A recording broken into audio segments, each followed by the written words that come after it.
Taste the Daily. Dindigul மாவட்டம் பழனி அருகே சாக்கடை கழிவுநீர் சாலையில் ஓடுவதால் பொதுமக்கள் அவதியடைந்தனர். மழை காரணமாக பழனி மற்றும் நெய்க்காரப்பட்டி பகுதிகளில் சாலைகளில் சாக்கடை கழிவுநீர் வெளியேறி வருவதால் பொதுமக்கள் கடும் சிரமத்திற்கு ஆளாகினர். திறனற்ற ஸ்டாலின் அரசின் பேரூராட்சி நிர்வாகம் உடனடியாக கழிவுநீர் செல்லும் சாக்கடைகளை தூர்வார வேண்டும் என பொதுமக்கள் வலியுறுத்தியுள்ளனர். திருவள்ளூர் மாவட்டம் பூந்தமல்லி மற்றும் அதன் சுற்றியுள்ள பகுதிகளில் மழை பெய்ததால் சாலைகளில் மழைநீர் தேங்கியதால் வாகன ஓட்டிகள் கடும் சிரமத்திற்கு ஆளாகியுள்ளனர். பூந்தமல்லி ட்ரங்க் சாலையில் மழைநீர் அதிக அளவில் தேங்கியிருப்பதால் வாகனங்கள் செல்ல முடியாமல் பாதியிலேயே பழுதாகி நின்றதால் போக்குவரத்து நெரிசல் ஏற்பட்டுள்ளது. மெட்ரோ ரயில் பணிகள் காரணமாக சாலைகளில் தோண்டப்பட்டுள்ள பள்ளங்களால் பொதுமக்கள் கடும் சிரமத்திற்கு ஆளாகி வரும் நிலையில் குண்டும் குழியுமான சாலைகளை சீரமைக்காததாலேயே மழைநீர் தேங்கியிருப்பதாக வாகன ஓட்டிகள் புகார் தெரிவித்துள்ளனர்.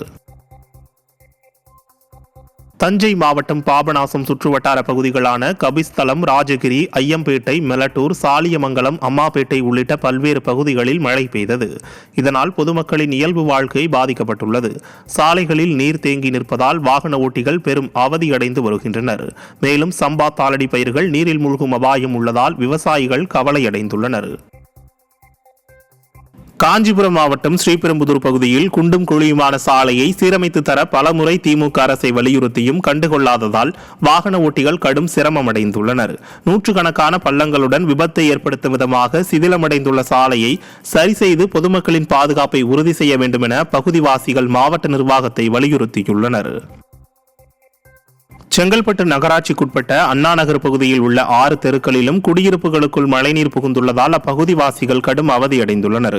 கால்வாய்களை முறையாக தூர்வாரி முன்னெச்சரிக்கை நடவடிக்கைகளை மேற்கொள்ளாததால் மழைநீருடன் கழிவுநீர் கலந்து வெளியேறி வருவதால் நோய் தொற்று ஏற்படும் அபாயம் உள்ளதால் பொதுமக்கள் அச்சமடைந்துள்ளனர். திருவள்ளூர் மாப்பூசி நகரில் சாலைகளில் வெள்ள நீர் ஆறு போல ஓடியதால் வீட்டை விட்டு வெளியே வர முடியாமல் பொதுமக்கள் அவதியடைந்தனர். மழைநீர் சாலையில் தேங்காத வகையில் வடிகால்வாய்களை சீரமைக்க வேண்டும் என பகுதி மக்கள் மாவட்ட நிர்வாகத்திற்கு கோரிக்கை விடுத்துள்ளனர்.